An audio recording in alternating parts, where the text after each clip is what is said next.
Well, first of all, if it's a true MKG class, you guys can take a break for about a minute. No, they kid you. We used to have, years ago when Andy started, before automobiles, there was a 10 to 15 minute stretching period. And I didn't feel the need to run the stretching. These guys all knew how to stretch, so I would let them stretch. And that went away years and years ago. It's a jaw stretching period now. They hang on. So we generally give them 10 minutes to start. And then the phase 1 program is our sort of signature mix of how to introduce people to this art. And over the years, we've added things in, we've added things out. There was a disastrous period where I felt the need to put grappling in phase 1. And that tanked the enrollment right down to but, you know, over the years we've experimented with how to introduce someone. How do you introduce someone? At times we've made it too basic, and at times we've made it way too complicated. That's usually the side we err on. And what we've done now is we've got a basic phase 1 outline. There's a little double stick, a little single stick, a couple of traps, quite a bit of focus mitts, and quite a bit of tie pads. That's it. And we've broken it into 3 levels, so you have 1.1, 1.2, 1.3, computer technology or terminology. And it seems to work really well. It's our most popular class. So it's by far our most popular class. So I believe in it developmentally, and I believe in it as far as just you guys having a good time. It's a good mix. So we've always believed in the weaponry for warm-up. And I explain to my students that warm-up in this art means more than just your body getting warmed up. So we can jump up and down if you want to. That's one type of warm-up. What they want is your brain involved, so you're mentally involved. They want your whole body involved. You know, every type of motion, and kind of get the coordination up as well. So what we're going to start with, can everybody? Yes. Yes! Okay, so we start with 4 count of Abhisidara, the most basic things that you have. So you strike 1 inward and 1 backhand, 1 inward and 1 backhand, 1 inward and 1 low backhand, 1 inward and 1 low backhand. That's all I want you to do. Now, if you were the beginner, we always start very slow. Get them to strike gently. Don't smack the tip. Because what will happen is you will take the beginner's stick and drive it back at them and then bounce and hit them, and then Andy won't ever see them again. This stays 90 degrees. So you'll have to correct the beginner, because the beginner's going to do this too. Go ahead. They're going to go like this to you, and they're going to point their stick right at you. They do this a lot, so they point the stick at you. You don't point your stick at your partner. It goes like this. And then the last part is to teach them to swing like a blade. It's true that, I think probably when you started, did you start with a machete in your hands? Was it the very first thing? You mean at home? Or? No. Like when you came out of the womb. I mean, we started people the first day with a machete. And so that's what they did, was they went clang, clang, clang, clang. It never dawned on me that machetes in the hands of beginners might not have been the best idea. Martial art-wise, it was a good idea. Just safety-wise, it sucked. But, so you want the blade out here like that, and that's all. So then we go inward to backhand, inward to backhand, inward low backhand, inward low backhand. 1, 2, 3, 4, 2, 3, 4. Inward, follow high. Inward, follow low. And again, just to repeat, gentle.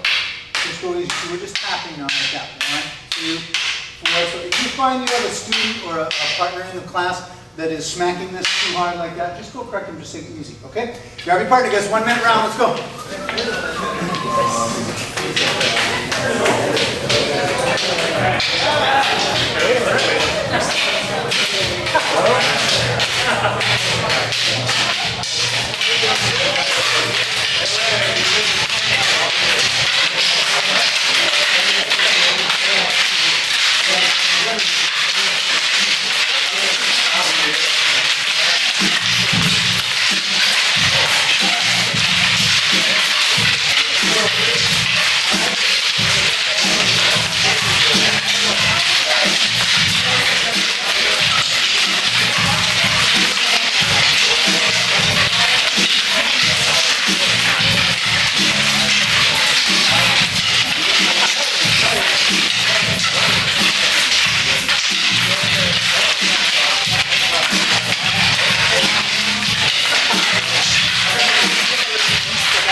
but I do see a few beginners in class, so that's good. And advanced people, just remember what I said yesterday or the day before, whatever I'm sure said it, that beginners are the soul of the art. That's true. That you need the beginner to get started and get comfortable.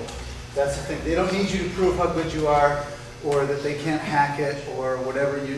What they need you to do is make them comfortable and get them on a learning path. That's the thing. If you can do that, then they'll be here for a very long time. If you can't do that, then they'll chase them out for 2 weeks. And I've chased out a lot of students, so this is one thing I'm an expert at.